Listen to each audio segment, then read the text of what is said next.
A lot of neighborhoods have quote-unquote haunted houses in them.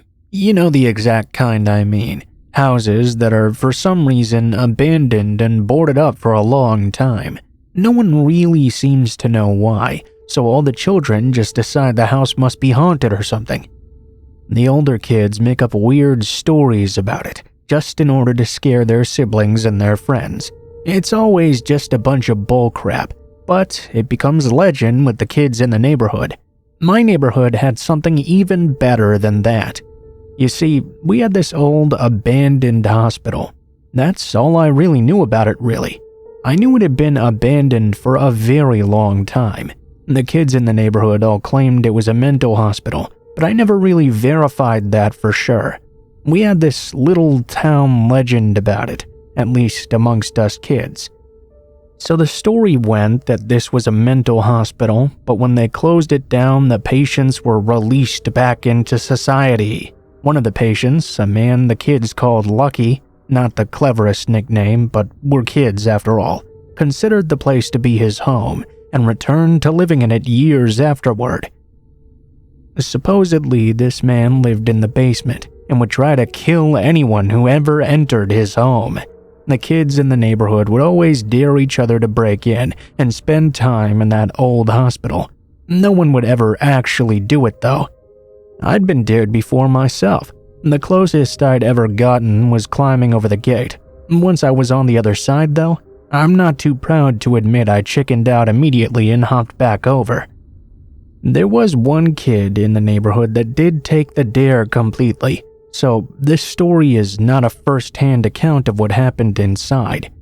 It almost scared me to death not knowing what really happened to him. I was a high school freshman on Halloween. A bunch of us headed down to the hospital to go about the usual daring. Some of us would go right up to the gate, begin to climb over, and then chicken out right away. One kid, though, that I didn't really know well, named Tom, was teasing us all mercilessly for being such cowards. He kept telling us that the stories of Lucky were just a bunch of baloney, and we were dumb for being so scared. About 6 of us had all chickened out and were being teased by this guy. We'd had enough of his crap. We told Tom that unless he was willing to put his money where his mouth was, he needed to shut the hell up. We were wrong in assuming that Tom was going to chicken out like us, though. He readily accepted our challenge and began to climb over the gate. He climbed over easily and jumped down on the other side. Then he waved at us and walked over to the door of the hospital.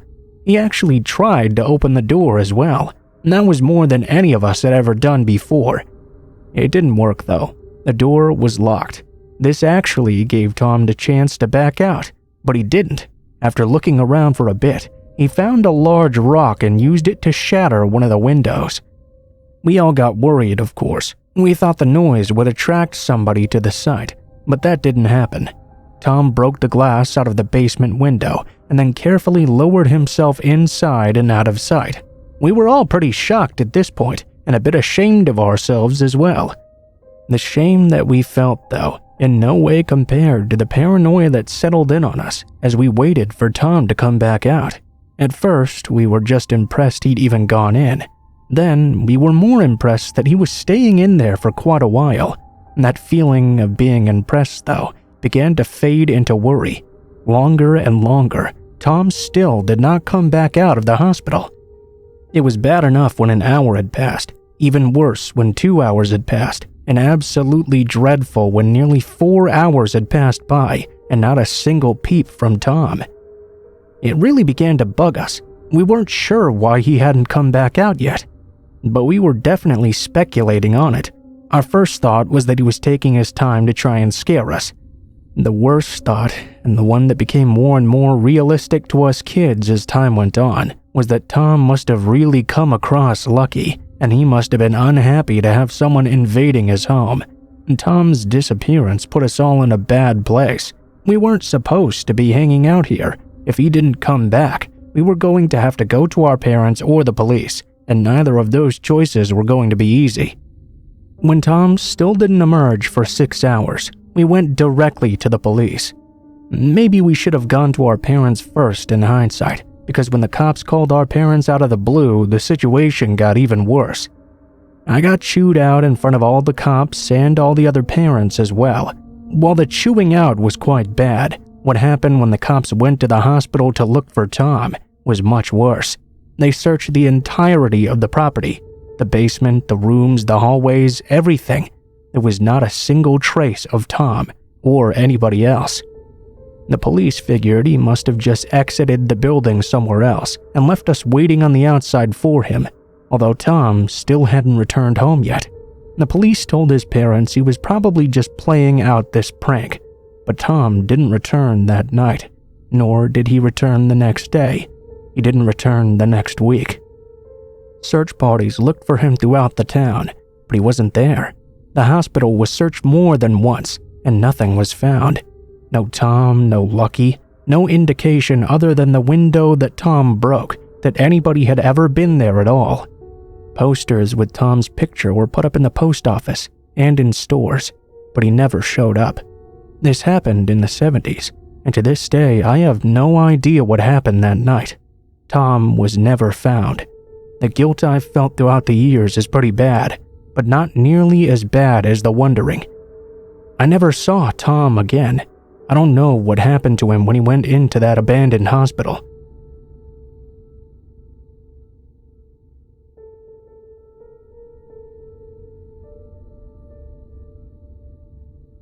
I grew up living out in the country.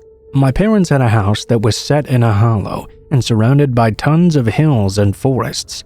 Even though I used to spend a lot of time exploring those hills, I was always able to find new places each time. It was great during the fall, actually. When I was 12, I went out for a good adventure. It was quite brisk outside, so I made sure to put a jacket on. The leaves had already turned for the fall, and the countryside was absolutely beautiful. I got started pretty early in the afternoon because it got dark pretty quickly. The last thing I wanted was to get caught in the dark out in the middle of the woods. I had been hiking for a few hours through the forest when I began going downhill. At the very bottom of this hill, there was a huge treeless field. I had never seen it before. I was really fascinated, but even more interesting to me was the huge dilapidated barn I saw sitting in the middle of this field. Now, finding abandoned barns out in the hills is not an unheard of experience. In fact, I quite often came across many old abandoned buildings that had been buried in trees and bushes.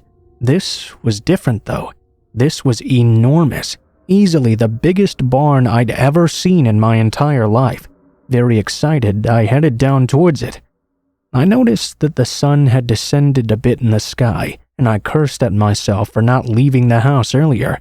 As it was, it seemed no matter how little time I spent exploring the barn, it would be quite dark by the time I got home. I figured it would be worth it though. I really didn't expect to find anything interesting inside the barn, but it was still a bit of an adventure for me. I didn't realize exactly how huge this thing was until I was actually standing right outside of it. It was easily as tall as a 5-story building. The boards were old, and the entire building was graying. It was weathered down pretty bad. Though I stood in front of the huge doors, which looked fairly solid as well, I wasn't even sure if I was going to be able to open them. I looked around, starting to get slightly nervous that someone who owned the land the barn was on might be around. I would have been able to see if anyone was, though the barn likely had been empty for years, maybe decades by the look of it.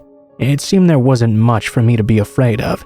However, tell that to a 12-year-old boy trying to explore with an active and vivid imagination. I opened the door, which wasn't locked. I pulled it open just enough for me to slip inside. Once I got in, it was even more awesome than I'd thought it was. The interior of this barn was wide open and plain enormous. There were many different lofts which were accessible by trapdoors and ladders, and hay everywhere. Tons of tools such as pitchforks and sickles hung on the walls. I searched around, and I felt like this was the coolest place I had ever been. After looking around for a bit, I found something else that was even cooler. As I was walking around, my foot slapped against something underneath the hay. When I brushed the hay to the side, I noticed my foot had hit the handle of a trap door. This was very exciting. I proceeded to clear the hay off the door and then tried to open it. It took a bit of effort to get it open. When I did get it open, I stood there in shock. In the room under this door, there were 3 people. 3 skinny, naked people. They weren't just skinny, they were emaciated. When they saw me, 2 of them began to hiss at me. The 3rd one looked at me, pure hate and anger reflected in his eyes. He began to growl at me and then screamed, "Close the fucking door!" I wasn't able to move at first. I was so utterly shocked I didn't know what to do. I stood there like an idiot holding that trap door. The 2 people who had hissed at me first sank deeper into the darkness of the hole, but the 3rd one, the angry one, sneered. He bolted over on all 4s, and when he got over to the ladder, he began to climb it at an alarming speed. I didn't even have time to close the damn door. I freaked out and took off at the entrance of the barn. Looking back as I was getting out, the 3rd person had actually gotten out of the room and closed the door. He came running after me. My 12-year-old legs had never run faster before or since. I squeezed out and began running through the woods. Although it wasn't dark outside yet, the sun had gone down enough that it was not very bright. I looked back a couple of times before I got to the trees and saw the guy running on all 4s straight at me. Once I got back to the trees, I didn't waste any more time looking back. It got completely dark long before I got home. It was a nightmare going through that forest in the dark, hearing that person still out there. Every sound I heard, every crunched leaf, every snapping of a twig, I jumped and felt like I was being followed. When I got back to my house, I climbed over the barbed wire fence and into my yard. Once there, I booked it till I got in the door. Then I locked it. I told my parents everything I had seen, but they really didn't believe me. My mom just told me I needed to stop making up stories. My dad told me that even if I really had seen such a thing, I had no business going into the barn to begin with. Obviously, the people weren't being held there against their will. He said a lot of weird stuff happens out in the woods, and it was best if I'd just forget about things like that. But how could I forget about it? When I went to sleep in my room that night, my eyes were focused on my window. I expected to look up and see that person looking in at me, his eyes inflamed with rage and hate. Whenever I was in those woods, I felt like I was being watched all the time. So don't ever go into an abandoned building.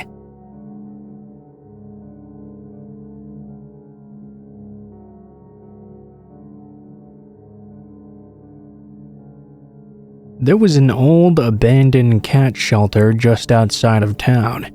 It had garnered quite a reputation concerning why it was closed down. The prevailing but ludicrous theory was that they'd allowed a stray cat in there that had some sort of rare flesh-eating disease they weren't able to screen for, and therefore they weren't able to detect it before putting it in with all the other cats. All the others supposedly died, and the shelter lost all its funding as a result and was forced to shut down. Some people claim there were tons of dead cat bodies in the building just because they hadn't even bothered to clean it out before they'd left. Obviously, that story was made up. It was so far over the top that no one with half a brain would ever believe it. It did lend an air of mystery and foreboding about this abandoned building, though. I myself used to always be really curious about this shelter. I wanted to go in and see what it was like inside.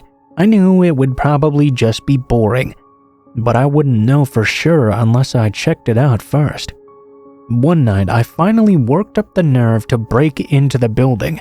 I had to wait until it was around midnight because I didn't want to worry about being seen by other people. It was creepy, approaching this building in the dark, but I did have a flashlight on me. I had to search around quite a bit, but eventually I found a broken window in the back of the building to climb into. This was convenient. I didn't really want to cause any more damage to this building. The last thing I needed was a vandalism charge on an old, broken, run-down building. Once I got inside, I began to search around in the various rooms. Much like I had originally expected, the shelter was not as interesting in reality as it was in theory. There was a lot of old furniture, some shelves and documents, but there were no bodies of dead cats lying strewn about. There wasn't anything that indicated in any way why the place had closed down. It was just an old, broken-down building.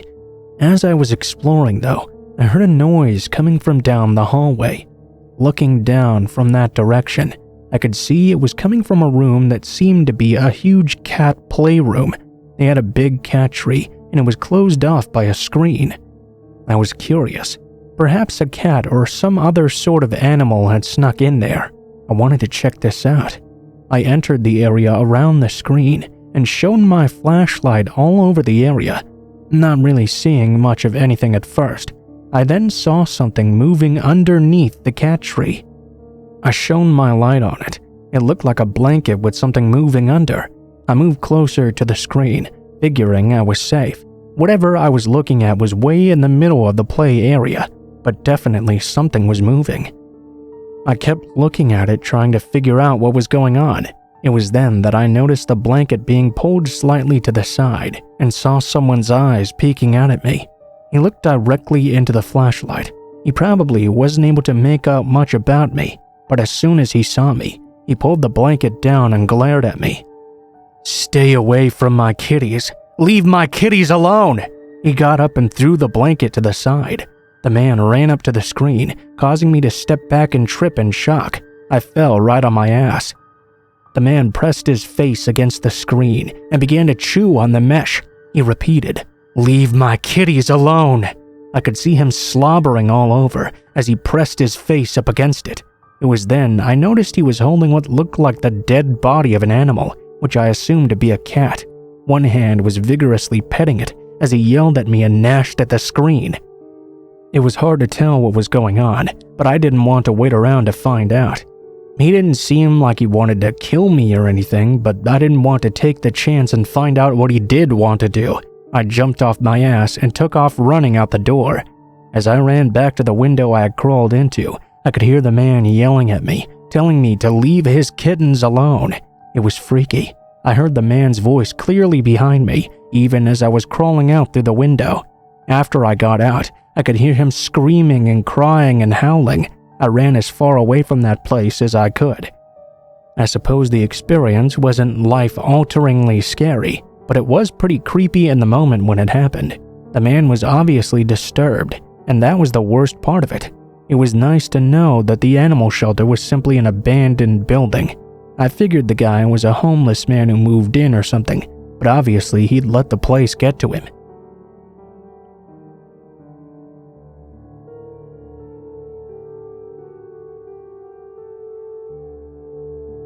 A couple of years ago, my parents went on a vacation together, and me and my ex-boyfriend who lived with us at the time stayed home. I was around 17 at the time this happened. One of these days, it all got to be too much for me, and I decided to kick the mentally abusive asshole out of our house and break things off cleanly. I decided I needed to take my mind off of things and called one of my friends who lived in a city an hour away from me. She was fine with me coming over, so I took the first train there, and we met up at the train station. By this time, it was somewhere around 2300. This city is known for not being the safest, and she lived in one of the sketchiest parts of town. I'm not much of a scaredy cat myself, so I didn't really think too much of it. We grabbed something to eat real quick, and were off on our way to her house. We had been walking for all of 10 minutes, when suddenly this huge guy on a bike started riding next to us. He greeted us way too happily and started talking right away with this huge smile on his face. Immediately, I felt stressed out by this behavior. He was acting way too enthusiastic towards us. We kinda tried to make it clear we had no interest in talking to him without being rude. He continued to follow us for 5 more minutes. I was starting to realize there weren't any people ahead of us, and to any outsiders, it seemed like this guy and us must know each other and were having a normal conversation. All of a sudden, though, just when I was beginning to get freaked out, he looked behind him a couple of times. I swear to God, I was sure we were going to be murdered in just a moment. Instead, he leaned in and softly whispered to us, "I'm sorry for freaking you out. I saw you guys leave the food place. I saw a couple of guys start pointing at you and stand up to follow you. I decided to follow as well in case they had any bad intentions. And just keep walking. Pretend you know me." I looked behind me. Sure enough, there was a group of 4 people. all dressed in black and covering their faces, following behind us. I had seen them when we were grabbing food. The chance of them leaving the place at the same time to walk the exact same way was so small, I was sure they were following us. I don't know what that group of guys following us intended to do, but they followed us for quite a ways. They never tried anything in the end, though. Basically, the guy just biked next to us the entire time until we arrived at my friend's house. We texted her male roommate to come downstairs, and the four of us stayed in front of the door, talking as the group of guys passed us by. They disappeared down a random corner. We didn't want to send the guy on his bike on his merry way right away. We were afraid the group would go after him because he'd helped us.